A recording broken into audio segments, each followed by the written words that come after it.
Good morning students. Online classes में आपका स्वागत है। हम लोग पढ़ रहे थे 9th क्लास में एसएस और एसएस में पढ़ रहे थे हम लोग हिस्ट्री की बुक, और हिस्ट्री की बुक में हम लोग पढ़ रहे थे लेसन नंबर 3 नाज़ीवाद और हिटलर का उदय। आज हम इस पार्ट का 5वां भाग पढ़ेंगे, यानी कि पार्ट 5 पढ़ेंगे। हमने अब तक जो पढ़ा था उसके आगे का जो पॉइंट बनता है वो है नाज़ियों का विश्व दृष्टिकोण। कल हमने आपको बताई थी कि जर्मन वर्कर्स पार्टी ये ज्वाइन की थी हिटलर ने, और यही सोशलिस्ट पार्टी बनी, और इसी का ही नाम बाद में कर दिया गया नाज़ी पार्टी। और इसके जो प्रणेता थे या प्रवर्तक थे वो थे एडोल्फ हिटलर। इस पार्टी के माध्यम से जर्मन के लोगों को सपने दिखाना शुरू कर दिया था हिटलर ने, और हिटलर ने लोगों को जो जिस प्रकार के सपने दिखाए उससे जो जनता थी वो उनको ये ऐसा लगता था कि ये व्यक्ति जो है वो हमारा भाग्य विधाता आ गया। जो जर्मनी में जिस प्रकार की भी परेशानियां चल रही, जो आर्थिक मंदी चल रही थी, जो आर्थिक उद्योग धंधे ठप पड़े हुए थे, वो सारी दशा को ये व्यक्ति सुधार कर रख देगा, ऐसा लोगों को लगने लग गया था। और जब जनता ने इनको मत दिया, जनता ने इनको वोट दिया, सरकार बनकर आई, तो उसके बाद में जब नाज़ी पार्टी की सरकार जर्मनी में हुई तो अब नाज़ियों का विश्व दृष्टिकोण क्या था, उनका सोचने का, उनका काम करने का नजरिया क्या हुआ, वो हम आपको इस पॉइंट में बताएंगे कि नाज़ियों का विश्व दृष्टिकोण। इसमें पहली चीज ये देखो कि ये जो हिटलर था, एडोल्फ हिटलर, ये जर्मन आर्य नस्ल का था, और ये जो जर्मन आर्य है ये होते हैं नीली आंखों वाले।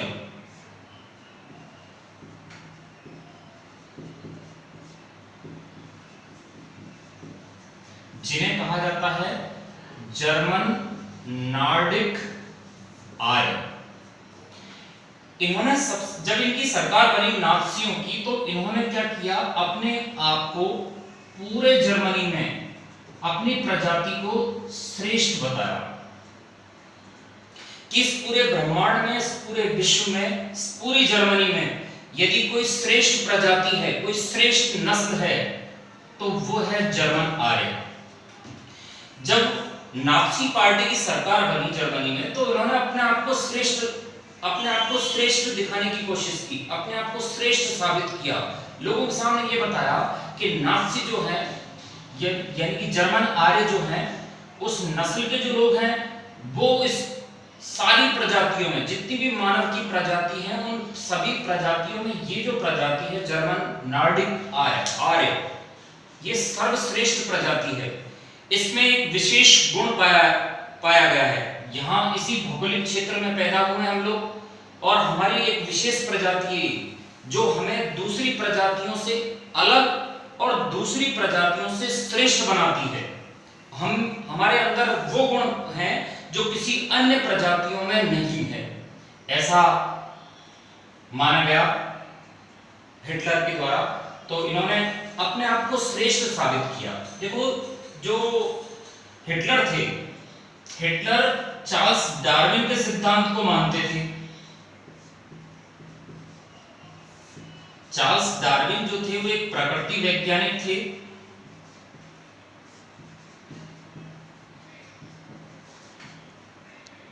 और प्रकृति वैज्ञानिक थे, और प्रकृति वैज्ञानिक के साथ साथ में उन्होंने एक सिद्धांत दिया था, अति जीविता का सिद्धांत।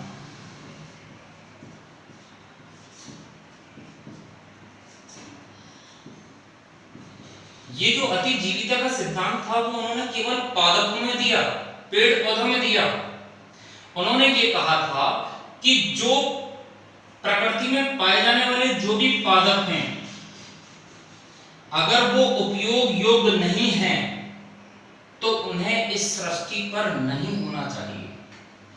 ये चार्ल्स डार्विन ने, जो प्रकृति वैज्ञानिक थे, उन्होंने एक सिद्धांत दिया था, अतिजीविता का सिद्धांत। आपको दोबारा से एक बार फिर बता दें कि हिटलर, एडोल्फ हिटलर जो नात्सीवादी थे, जिन्होंने अपने नात्सीवाद को जब लागू किया पूरी दुनिया पर, तो उन्होंने चार्ल्स डार्विन के सिद्धांतों को अपनाने की कोशिश की, उनके सिद्धांतों का सहारा लिया चार्ल्स डार्विन के सिद्धांतों का। चार्ल्स डार्विन जो थे वो प्रकृति वैज्ञानिक थे, उन्होंने एक सिद्धांत दिया जिस सिद्धांत का नाम था अतिजीविता का सिद्धांत। इस सिद्धांत की खास बात ये बताई चार्ल्स डार्विन ने कि इस दुनिया में जो भी पादप है, पादप यानी पेड़ पौधे,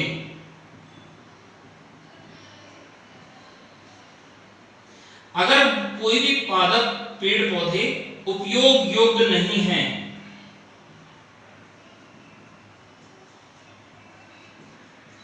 उन्हें इस प्रकृति में नहीं होना चाहिए। ये सिद्धांत दिया था चार्ल्स डार्विन ने। अब इसी सिद्धांत को तोड़ मरोड़ कर पेश किया एडोल्फ हिटलर ने। एडोल्फ हिटलर ने कहा कि इस दुनिया में यदि कोई सर्वश्रेष्ठ प्रजाति है तो वो है जर्मन नॉर्डिक आर्य, जिनकी खास बात होती है कि वो नीली आंखों वाले होते हैं। इन्होंने अपने आप को श्रेष्ठ माना और उन्होंने ये कहा कि हम लोग ताकतवर हैं, एक विशेष प्रतिभा के धनी हैं, एक विशेष गुण है हमारे अंदर, तो हम तो उपयोग योग्य हैं। परंतु और यदि इस पृथ्वी पर कोई प्रजाति या जर्मनी में कोई प्रजाति ऐसी है जो उपयोग योग्य नहीं है, उसे भी हमें जीवित नहीं रहने देना चाहिए। ये मानना था एडोल्फ हिटलर का। और इसी मानने को लेकर एडोल्फ हिटलर ने क्या किया, एक नस्लवादी राज्य की स्थापना की।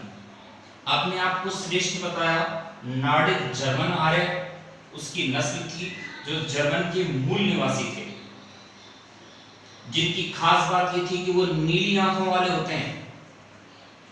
उन्होंने चार्ल्स डार्विन के सिद्धांतों को अपनाकर या चार्ल्स डार्विन के सिद्धांतों के माध्यम से जर्मनी में इस प्रकार के सिद्धांत को अपनाया। जैसे चार्ल्स डार्विन ने एक सिद्धांत दिया था, एक प्रकृति वैज्ञानिक थे जिन्होंने सिद्धांत दिया अतिजीविता का सिद्धांत, कि इस दुनिया में, इस सृष्टि में, इस प्रकृति में यदि कोई पादप ऐसा है जो उपयोग योग्य नहीं है, उसे इस धरती पर नहीं होना चाहिए। इसी को सहारा बनाकर एडोल्फ हिटलर ने दुनिया को या फिर जर्मनी में लोगों को यह बताया कि हम लोग हैं श्रेष्ठ जर्मन आर्य, और जर्मनी में इनके अलावा जितनी भी नस्ल के लोग रहते हैं वो हैं कमजोर, यानी कि वो लोग जो हैं वो जर्मन आर्य से नीचे की श्रेणी में आते हैं। क्योंकि जर्मनी में जो नाजी पार्टी ने अपनी सरकार बनाई तो उन्होंने सबसे ऊपर जिस नस्ल को रखा वो तो खुद की को रखा जर्मन आर्य, और सबसे जो नीची नस्ल थी वो थी यहूदी, जिसको सबसे निम्न नस्ल माना जाता था, यहूदी।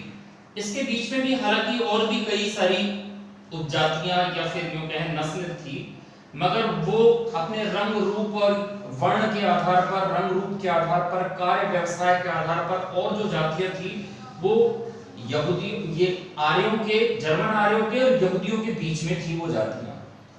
यानी कि सर्वश्रेष्ठ जो नस्ल माना गया वो माना गया जर्मन आर्यों को, सबसे निम्न नस्ल माना गया यहूदियों को। इसके पीछे जो कारण था, देखो एक कारण ऐसा बताते हैं कि जो जर्मन आर्य जो थे ईसाई धर्म को मानते थे, और ईसाई धर्म के जो संस्थापक थे वो ईसा मसीह थे।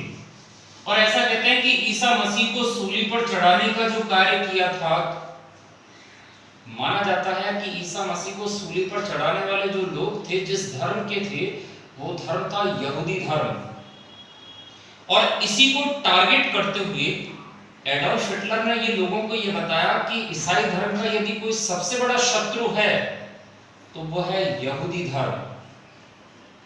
और दूसरी चीज ये थी कि फर्स्ट वर्ल्ड वॉर में यानी कि प्रथम विश्व युद्ध के दौरान जब उसने खुद ने इस युद्ध को देखा था तो मित्र राष्ट्र की सेना ने जिस तरीके से जर्मन आर्यों का सफाया किया, जर्मन आर्य सेना को पराजित किया, जिस प्रकार से उन्होंने गाजर मूली की तरह जर्मन आर्य लोगों को मारा काटा, उसके आंखों उस चीज को वो अपनी आंखों से देख चुका था। तो उसने लोगों को ये बताया कि ये जो यहूदी हैं ये हमारे सबसे बड़े दुश्मन हैं, अतः हमें इनसे बदला लेने के लिए अब हमारे पास में ऐसा मौका है कि जब हम इनसे बदला लें। और इसीलिए नाज़ी पार्टी के अंतर्गत एडोल्फ हिटलर ने जो सरकार बनाई उसमें फिर एक नस्लवादी राज्य की स्थापना की गई। अब जो जर्मन आर्य जो लोग थे वो अपने आप को श्रेष्ठ मानते थे, क्योंकि खुद एडोल्फ हिटलर बोल रहा है इस चीज को कि जर्मन आर्य सर्वश्रेष्ठ सबसे निम्न जो नस्ल है वो है यहूदी। जर्मन आर्य जो है वो इतने उनको इतना यहूदियों के विरुद्ध इतना भर दिया कि अब प्रत्येक जर्मन आर्य व्यक्ति यहूदियों से घृणा करने लगा। और इसी तरह से नस्लवादी राज्य की स्थापना की गई जर्मनी में। यहां पर देखो, जर्मनी में जब नस्लवादी राज्य की स्थापना की गई तो वांछित और जनसंख्या को वांछित जनसंख्या और अवांछित जनसंख्या में बांटा गया। वांछित यानी कि जो उपयोग होने लायक है, जो उपयोग में होने के लिए है, वो वांछित। वांछित में केवल रखा गया जर्मन आर्य। अवांछित में रखा गया यहूदी,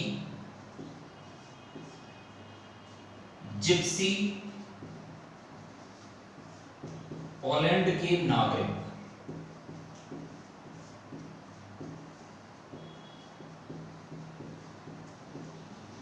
देखो ये जो हमने अभी आपको पढ़ाया था अतिजीविता का सिद्धांत, इस सिद्धांत के अंतर्गत क्या था कि जो उपयोग में नहीं है, जो उपयोग में आने लायक नहीं है, उसे इस धरती पर रहने का कोई अधिकार नहीं है। इस चीज को इस प्रकार से पेश किया हिटलर ने, और इसीलिए उसने क्या किया, अवांछितों की श्रेणी में रखा जाता था यहूदियों को, जिप्सियों को, पोलैंड के नागरिकों को, जो उनकी सरकार का विरोध करते थे, उनको मौत के घाट उतार दिया जाता था, उनको मृत्युदंड दे दिया जाता था, गैस चैम्बरों में बंद कर दिया जाता था उन्हें, और गैस चैम्बरों में बंद करके उन्हें मार दिया जाता था। इसके बाद में देखो एक चीज आती है यूथनेसिया। ये यूथनेसिया का सिद्धांत प्रतिपादित किया उन्होंने जब नस्लवादी राज्य की स्थापना की, तो यूथनेसिया का सिद्धांत प्रतिपादित किया। यूथनेसिया का मतलब होता है दया मृत्यु। उन्होंने कहा कि देखो ये अवांछित लोग हैं, हमें इनका सफाया करना है, मारना है इन्हें, क्योंकि ये किसी लायक नहीं। अगर ये लोग हमारी शरण में आ जाते हैं तो हम उन्हें जो मृत्यु देंगे वो मृत्यु होगी दया मृत्यु। होनी वैसी मृत्यु तो होनी है, लेकिन उसे तड़पा तड़पा के नहीं मारा जाएगा, उसे एक बार में खत्म कर दिया जाएगा, उसका कत्ल कर दिया जाएगा। ये थी दया मृत्यु, जिसे एक नाम दिया गया यूथनेसिया। ये कार्य किया गया नस्लवादी राज्य की स्थापना करते हुए। और इसके बाद में देखो उन्होंने ये लोगों को ये बताया कि ये जो यहूदी हैं,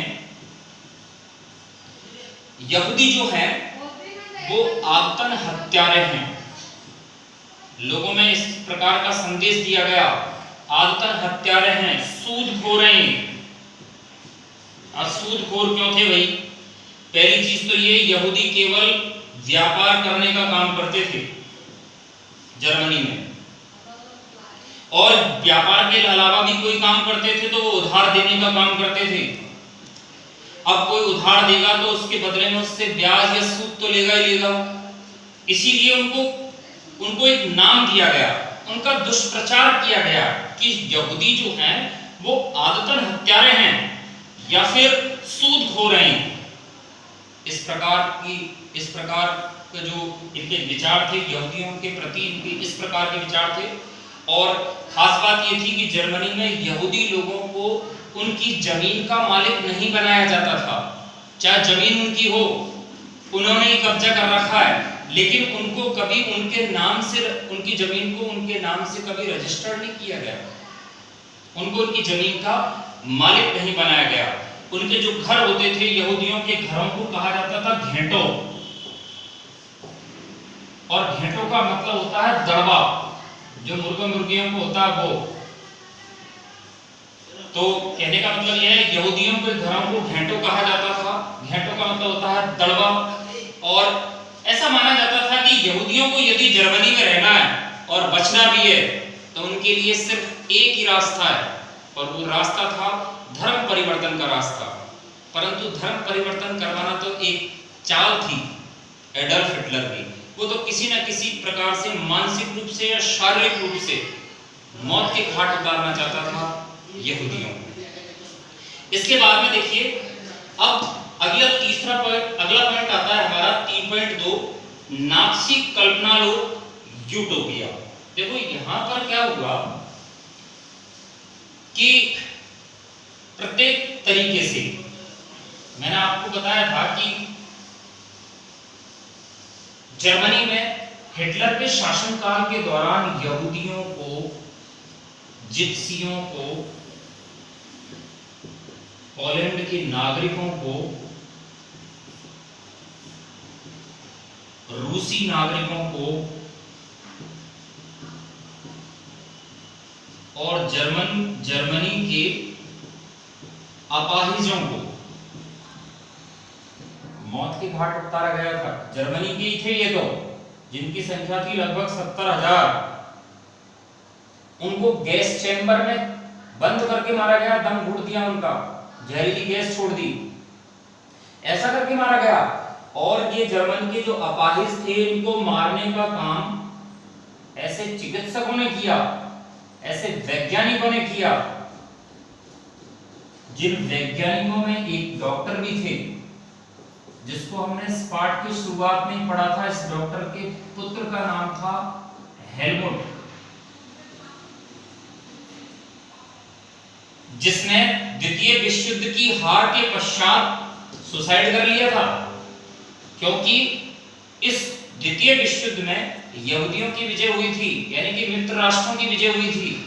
अब इनको ये डर लगने लग गया था कि अब हम जिस प्रकार से हमने इनका सफाया किया, इस तरह से हमने तानाशाही शासन को अंजाम दिया है, अब हमारा क्या होगा।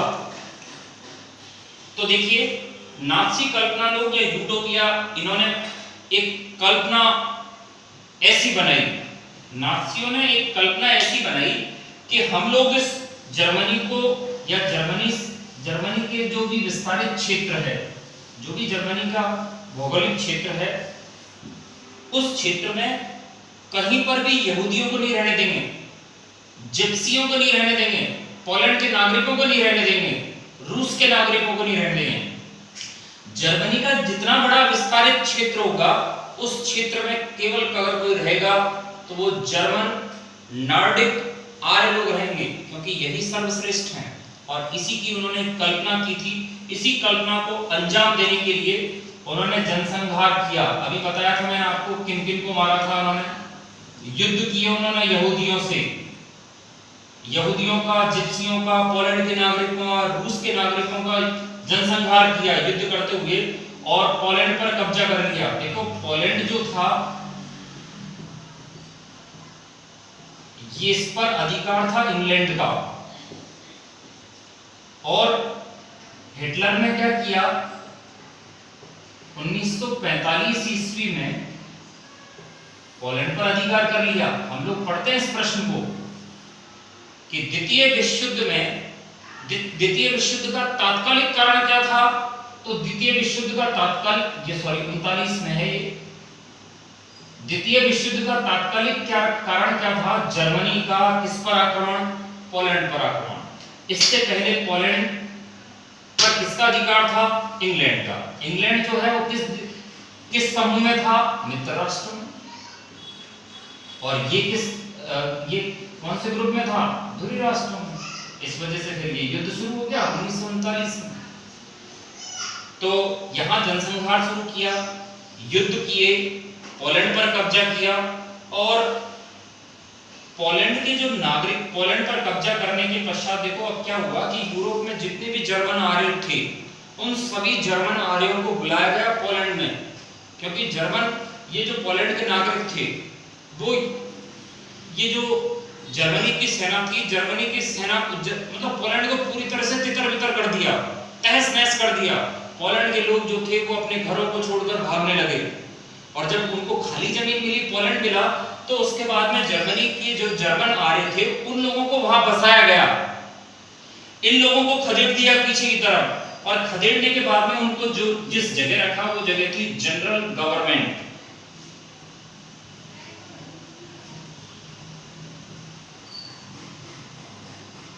जनरल गवर्नमेंट ये हिस्सा वो था जिस हिस्से में पोलैंड के नागरिकों को रखा गया, जो शेष बचे थे उनको। और इसके बाद में पोलैंड में जांच कराई गई, बच्चों की जांच कराई गई वहां से, क्योंकि पोलैंड में जो है वो जर्मन आर्य भी रहते थे, पोलैंड के नागरिक भी रहते थे, तो वहां पर जो भी बच्चे थे उन सब की हिटलर ने जांच करवाई, मेडिकल टीम बैठाई गई, डॉक्टरों की टीम बैठाई गई, और फिर उनको जांच करवाई गई कि बताओ भाई इनका सैंपल लो, डीएनए टेस्ट लो इनका, और डीएनए टेस्ट लेकर देखो कि ये लोग जो हैं ये जर्मन आर्य नस्ल के हैं या किसी अन्य नस्ल यानी कि यहूदियों के। अगर वो बच्चे जर्मन आर्य के उनकी जो मेडिकल जांच होती थी उस मेडिकल जांच में वो लोग जर्मन आर्य की नस्ल में माने जाते थे, तो उन बच्चों को उनके माता पिता से छीनकर और जर्मन आर्य परिवार को दे दिया जाता था उनको पालने के लिए। अगर कोई बच्चा ऐसा होता था जो मेडिकल टीम की जो जांच थी उस जांच में जर्मन आर्य नहीं पाया जाता था, तो उस बच्चे को मौत के घाट उतार दिया जाता था। आज के लिए इतना ही, और हम पढ़ेंगे इस पाठ का अंतिम भाग अगले वीडियो में। धन्यवाद।